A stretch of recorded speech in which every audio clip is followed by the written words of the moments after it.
We've all heard the popular myths about how to live longer.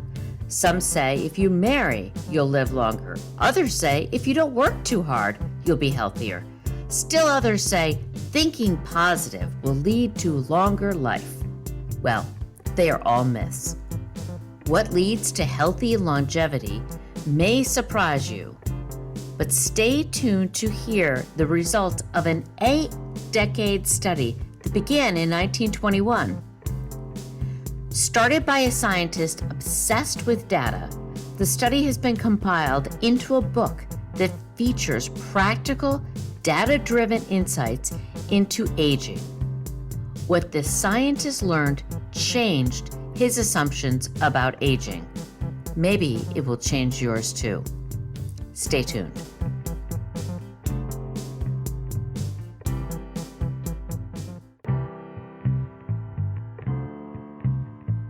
Welcome to Seniority Authority. I'm your host, Cathleen, and I track down experts to answer your questions on aging.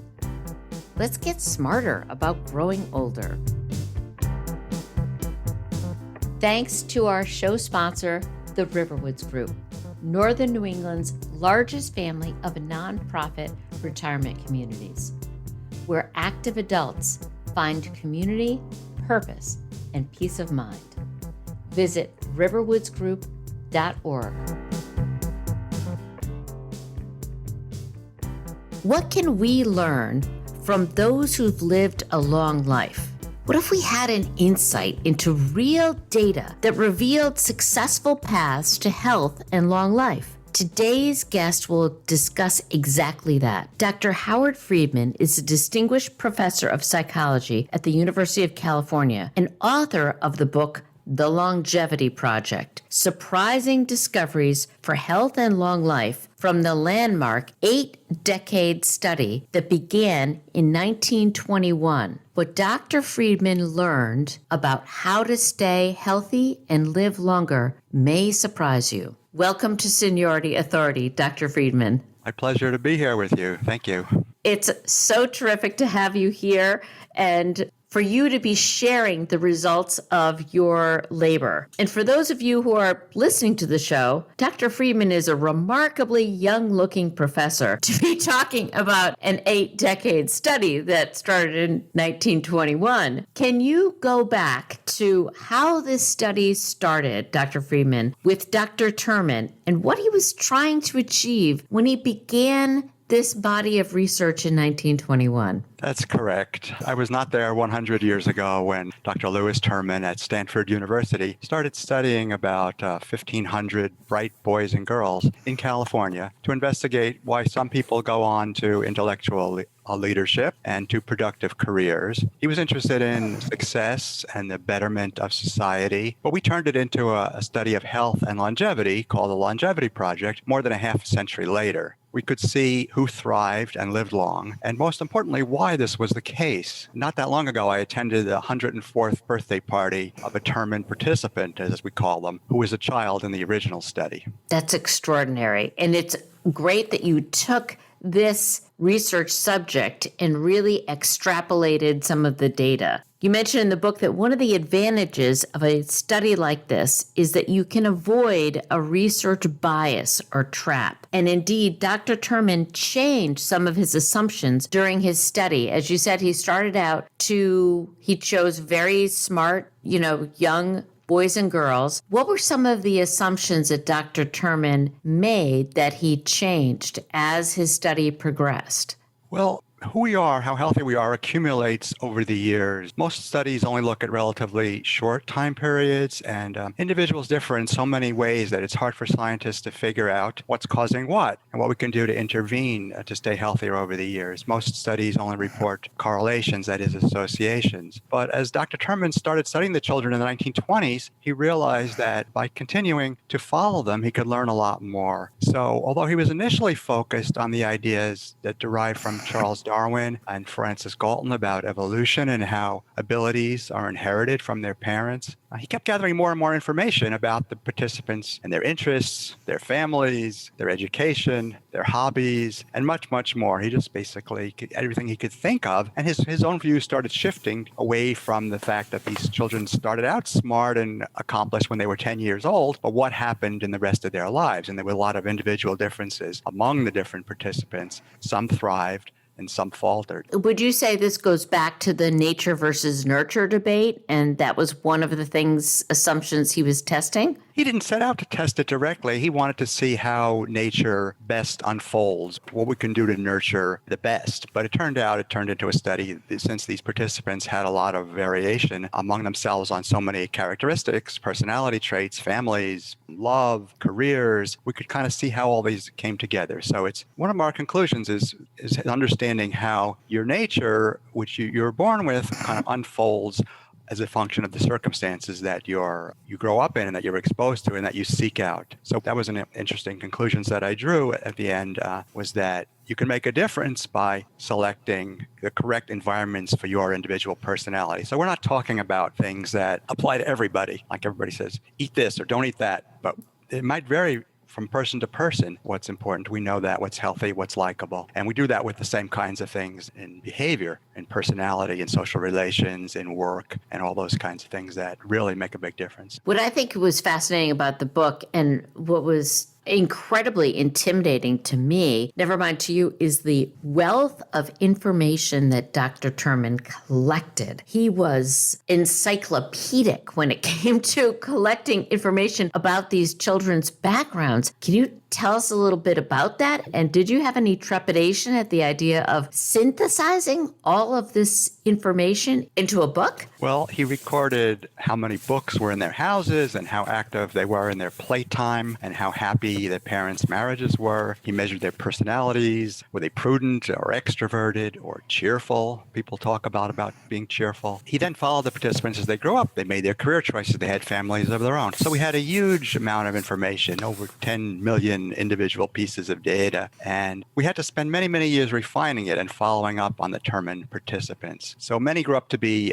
teachers and writers and business people and lawyers and physicians, but many had usual jobs. There were many clerks and some artists, some policemen, technicians. One became a truck driver. And although they were all initially healthy when the study started, some lived long lives, while many died in middle age, just like in the rest of the population. So we were really focused on what you asked about, what we intimidated. Well, we set out, we were just going to spend 6 months or a year or 2 years looking at this. And as the study got going, we said, hey, we can find out how long they lived by gathering their death certificates. Hey, we can create their personality by looking at the measures that Turman had when they were rated by their parents and teachers when they were children. We could look at when they got married, when they got divorced, when they died, when the spouse died, just dozens and dozens of things. And so the study kept going and going and going. We built a team, Dr. Leslie Martin, my co-author, and other people, other scientists, epidemiologists, cardiologists, developmental psychologists. We all got together and the study unfolded, and now we've been working on it for decades ourselves. That's incredible. And I love the fact that while you were uncovering all of this, all of the researchers were personally interested in how do I measure up based on what we're finding? And you yourself turned out to be one of the ideal personality profiles, if I'm not mistaken.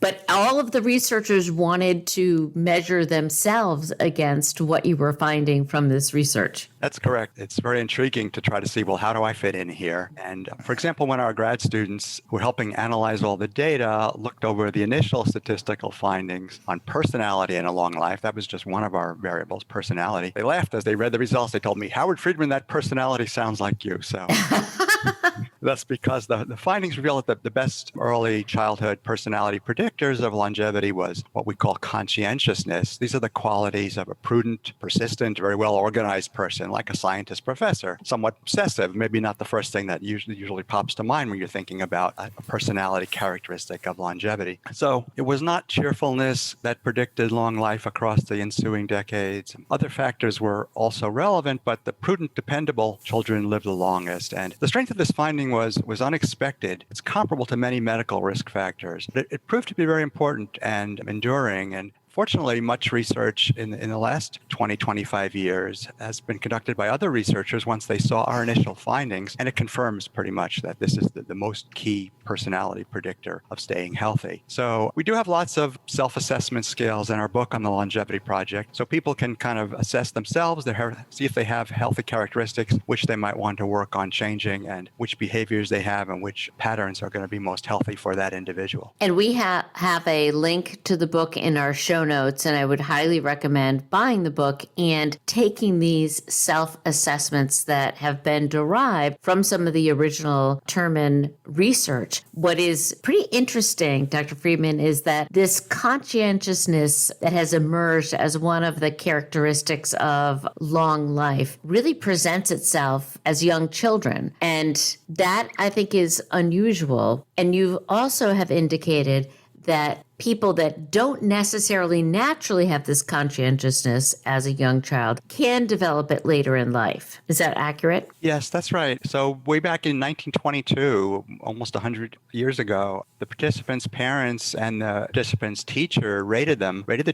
children on dozens of trait dimensions. And then when they were young adults in 1940, heading towards middle age, the participants were asked a bunch of personality questions themselves. And so you can't assess children directly. So we worked for many months to create valid measures in childhood from the ratings that we had, and we validated them against current scales. So we really have very reliable and valid measures of individual differences. And it turns out this is a very strong effect of personality. It's comparable, for example, to the effects of cholesterol on longevity. Wow. The adults, for example, checked items like they were thrifty and careful about making loans, they were dependable, they were persistent in the accomplishment of your ends. So you, like we were doing, you could think about yourself, am I that way? And how could I possibly become more that way? So being dependable, prudent, persistent, that's important. If you're well organized and you like to plan, don't think you have to worry less and become carefree. That's kind of some of the bad advice we often hear. Being persistent is much healthier than being impetuous and carefree, we found. And even some worrying can be okay. There's not much evidence that trying to treat people to stop worrying will improve their health, although we hear that advice a lot in popular culture. And we often hear that anxiety and moodiness is stress, but it's not really, when you look across the years, it's kind of how you deal with the stress, the situations you're in. And I really caution against feeling bad if you're working hard or worrying. And sometimes the people who were the most cheery actually took more risks, which turned out not to be so good for their health. And you asked why? Well, it turns out that the focused, planful children, they tended to move into more stable jobs. They had more long-lasting marriages, and they generally worked in a persistent and thriving and responsible manner, so they got promoted, and they became more conscientious. So how can something from childhood predict so many years into the future, and how can something from young adulthood predict how you're going to do in middle age? It's because it leads to one step, which leads to another step, which leads to another step. And getting a good education helps make you more persistent and prudent. Getting a good education helps you get a good job, a job where you have responsibility, and you become more persistent, more prudent, and more conscientious. And so these things, feedback becomes kind of a positive cycle, a positive circle where you thrive more and more.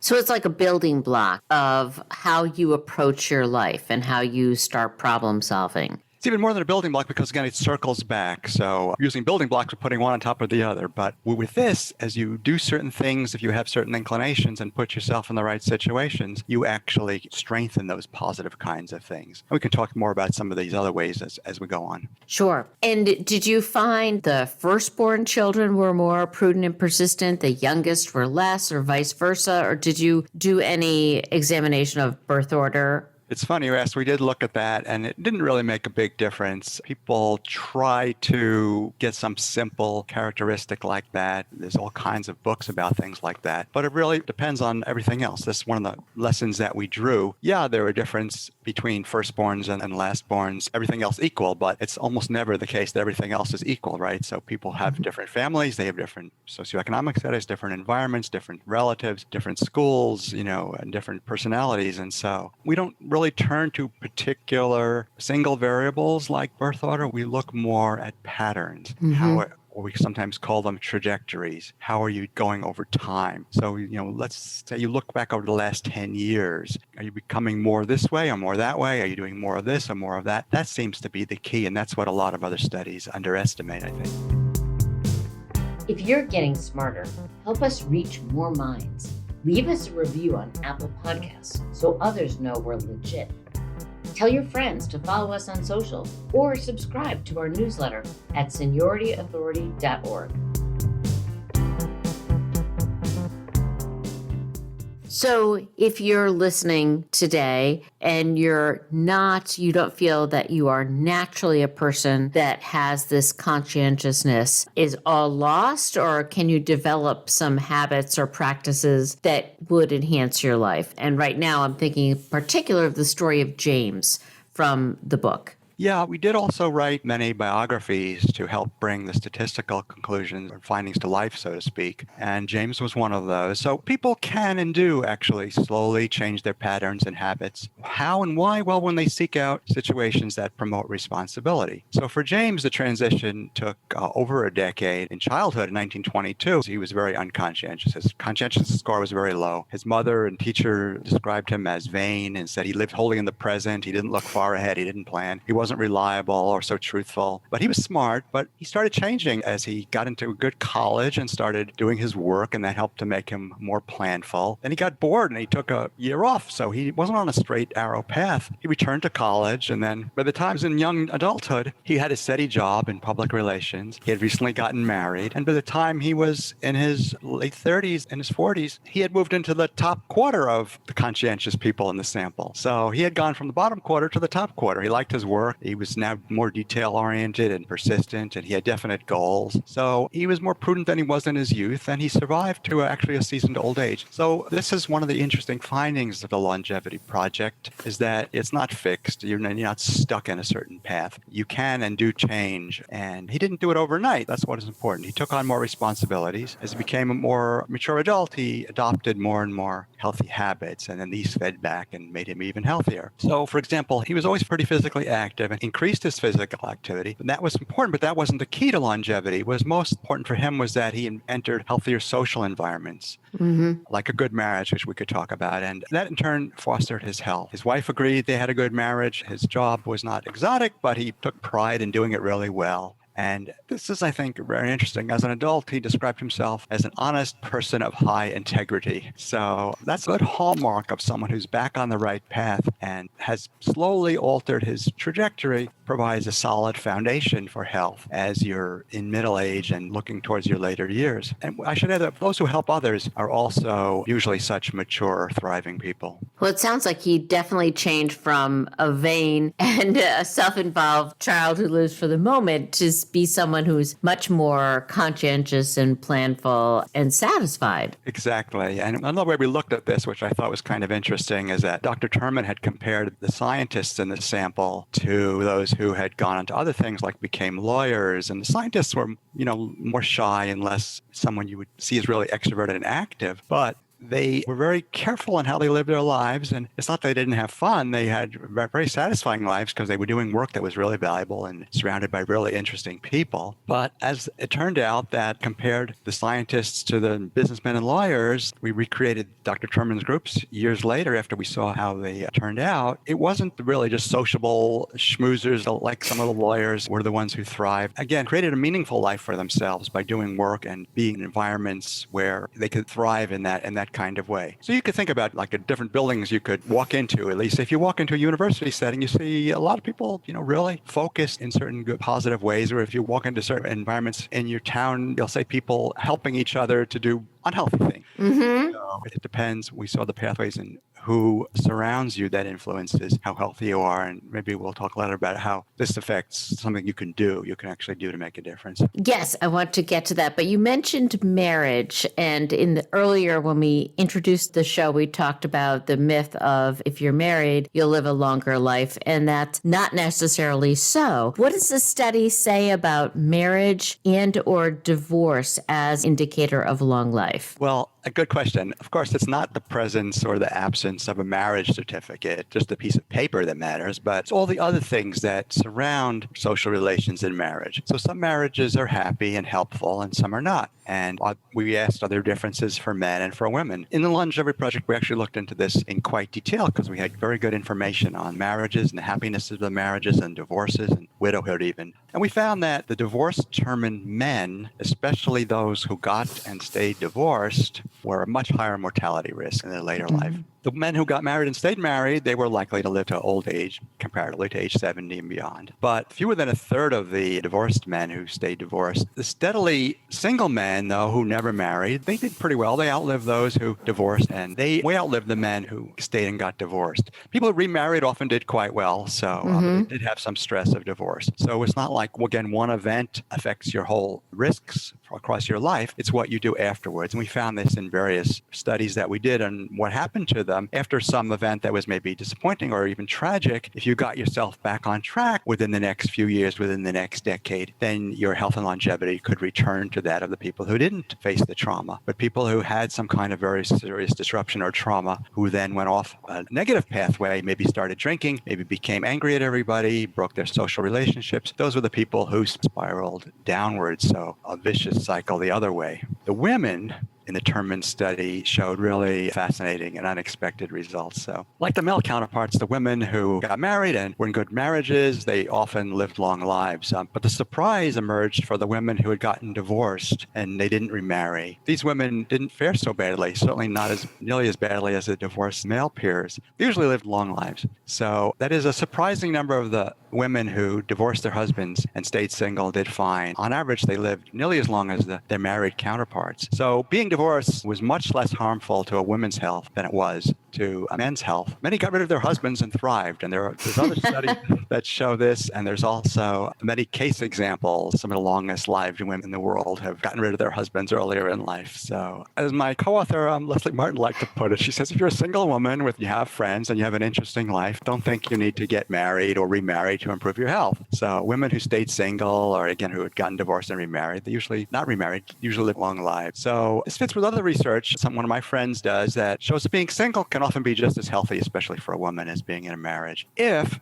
she has been other kinds of things like social relationships, close friendships, meaningful memberships in organization, family ties, some purpose and meaning in her life. And is the working theory of that women more naturally form social connections than men do at a later age? Is there a theory behind why women thrive as single people older in life than men? Yes, I think you put your finger on one of the main important variables there, that we all know that in many marriages, it's the women who arrange the social relationships, right? Mm-hmm. That was their job, especially in more traditional families. The guys would be more concerned with their careers, and especially in this sample that started 100 years ago. Many of them had significant careers, but they still had more responsibility to arrange social dates and friendships. And so the women, when they didn't have a partner, they actually had many good social ties and social relationships where the men didn't. So, but it depends a lot on the particular man and the particular marriage. Some men could do that and find their way. And you didn't have to be extremely sociable. You could be a man who had a few deep and meaningful relationships or activities. Maybe you were a volunteer. Any of those kinds of things help. Yeah, but in general,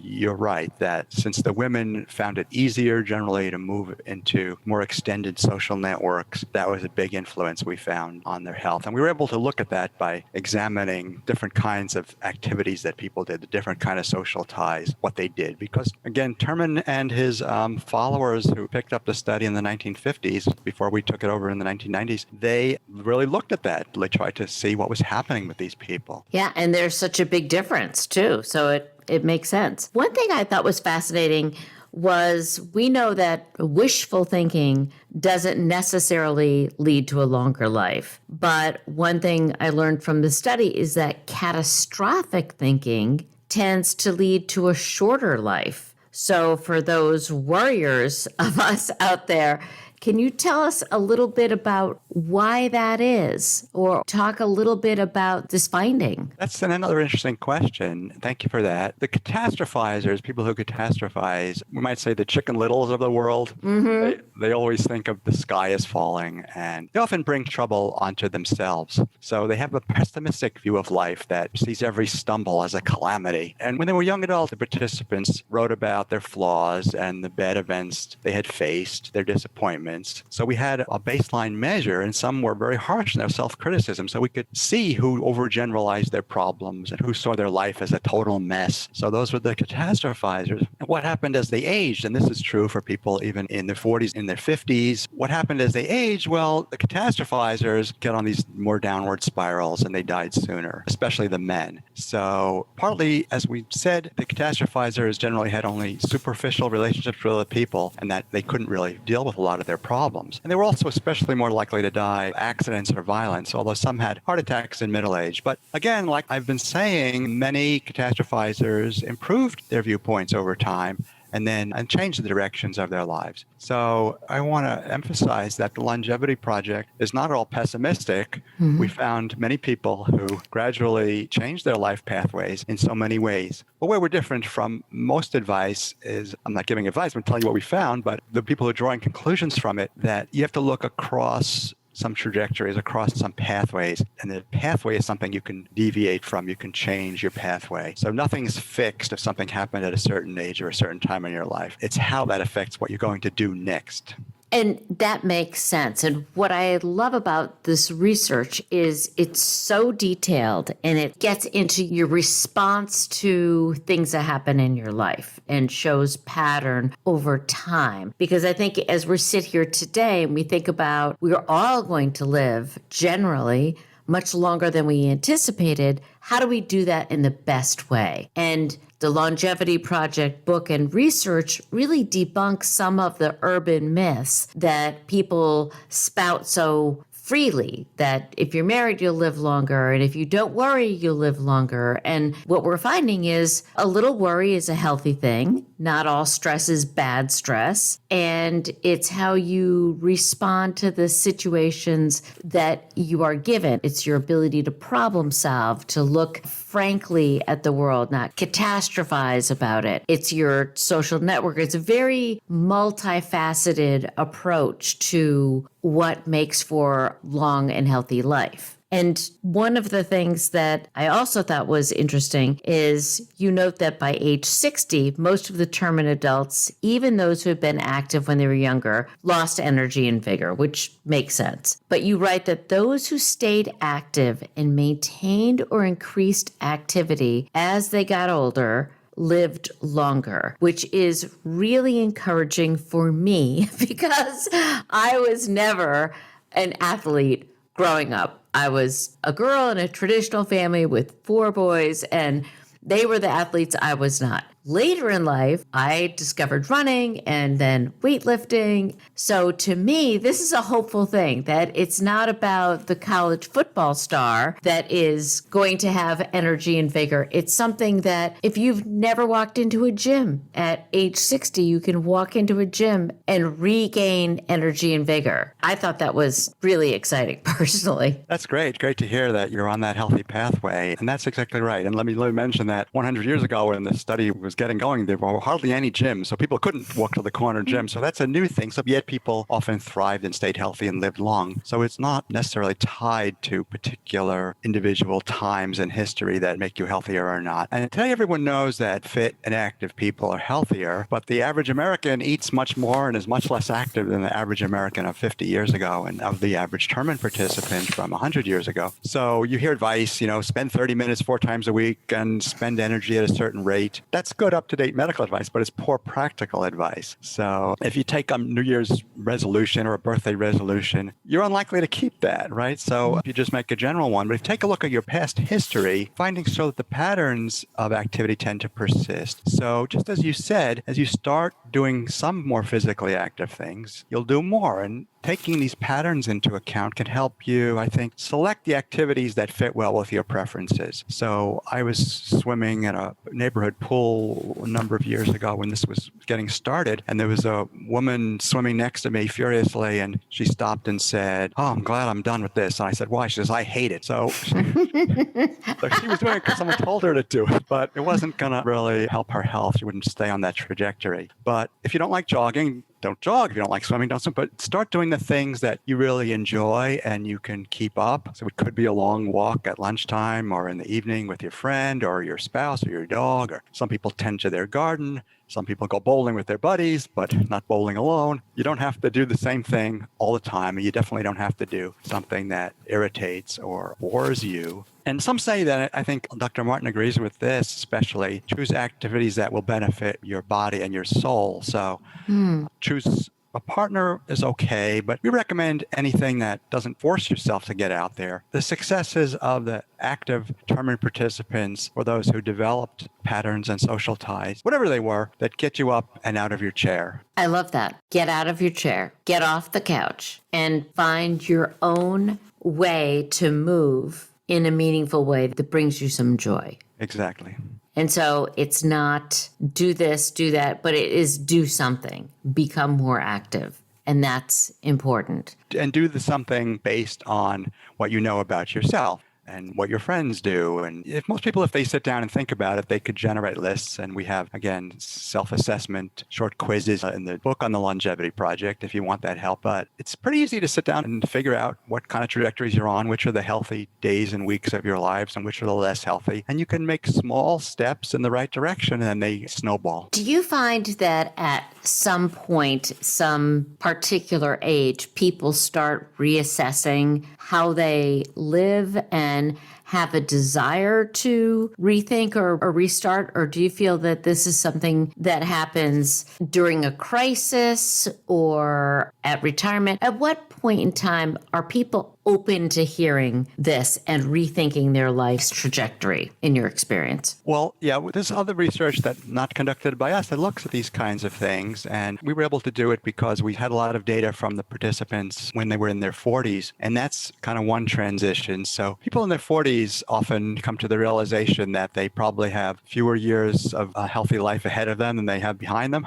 And that's like, okay, I'm not going to live forever. And so I want to be healthy for the time I have and to do the things I want to do. And as you said, another transition is around retirement, although retirement is kind of a loaded term, and we advise against the society generally pushing people into retirement. Some people have terrible jobs and they're very stressful, and they're very happy to get away from that work and do something more meaningful to them, and that's okay. But people who are doing things that are meaningful to them, society, we think, shouldn't have the pressure to force people out of those jobs. Often people who, I'm 65, I'm going to be done with my work, I'm going to go sit on a beach somewhere and do nothing. Those are the people who tend to not make it into their 70s and 80s and 90s. So it's the people who stay involved with something later in life. And we actually did a study of this, looked at the Turman participants through their 70s. And the ones who stayed involved with something, it didn't have to be paid work. It could be, if they were doing something that was helpful, it could be voluntary work, it could be community work, it could be church work. It could be anything that kept you motivated to get up in the morning, to go and do something, to interact with other people, to help other people. All those things make a difference even later in life. So I push hard against the stereotype that, okay,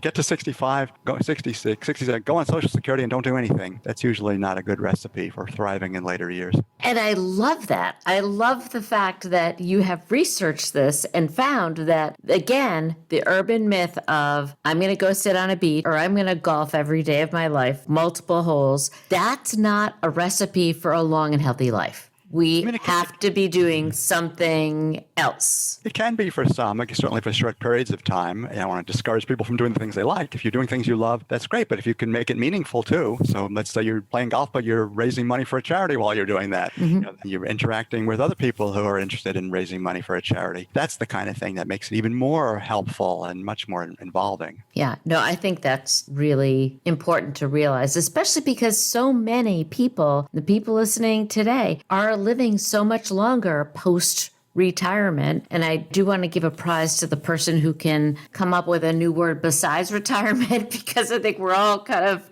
done with that word. So any listeners, if you want to send me your suggestions, please do. I always like to end by asking my guests what they would recommend that everybody who's listening today do today, next week, or next month to improve their chances of a long and happy life. So what would you recommend based on, other than to buy the Longevity Project and take this quiz and learn about the research, which I would highly recommend, what would you suggest people start doing? The first thing I would say is throw away your lists to do this and to do that.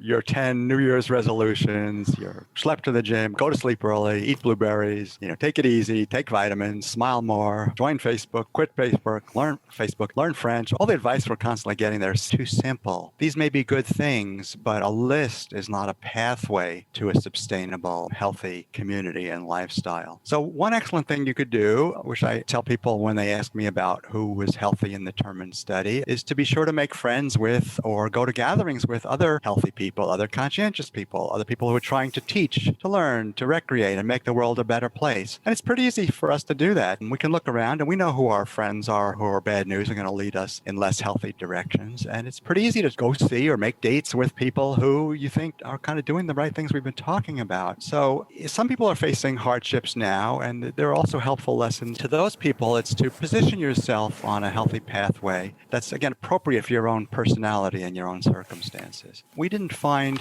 stress-reducing activities in the short term to be the problem or the help, the solution. Rather, the long-term patterns were key. Those who maintain healthy relationships and positive social networks, help others, those are the most likely to thrive. So again, this means more involvement with meaningful work, doing good things for family, for friends, for society. And we like to say that it's heartening to know that embracing the lessons of these 1,500 Americans who were followed and studied for their whole entire lifetimes reveals that striving for a socially meaningful and productive life also, as a side effect, increase the chances of a long and healthy life. So I like that. It's giving back to a cause bigger than yourself, to other people, and then that will feed its own positive energy to you. And I also like, it's kind of what your mom says, hang out with nice people, don't get in with the bad crowd. So there's a lot to that, a lot to choosing companions that are going to reflect the kind of life that you want to lead, and that you can continue to do that at every age. Exactly.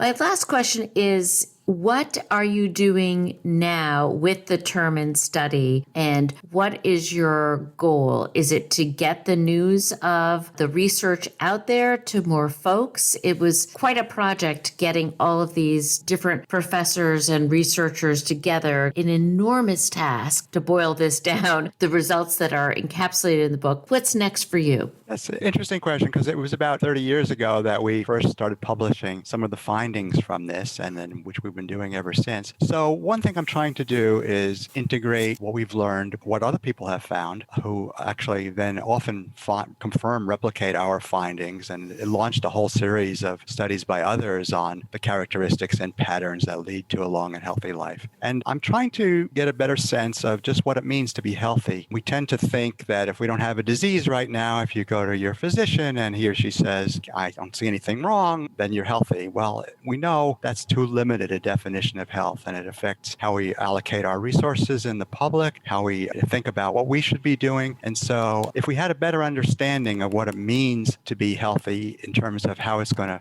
help us stay on the right pathways, then we'll be able to deal with the situations that we encounter in the future and much more easily overcome them, and then not to develop the diseases. By the time you get to the physician with the disease, it's often too late, right? You're already on a downward pathway. Not that people can't often recover from that. Modern medicine does wonderful things, but it's much better to be thinking more broadly about patterns and the things society can do for that. That's great. And it is about thinking proactively and developing the patterns early on, or changing them early on, so that you don't run into these problems later in life. Well, it has been a pleasure to have you on the show, Dr. Friedman. I am going to post the book and some of the notes in the show notes. I would encourage everyone to get a copy of The Longevity Project wherever books are sold. That's our show for today. If you enjoyed it, please visit our website, Seniority Authority, to submit questions for future shows and watch past episodes. Spread the word, visit us on Facebook, and subscribe on your favorite podcast site. Until next time, enjoy the opportunity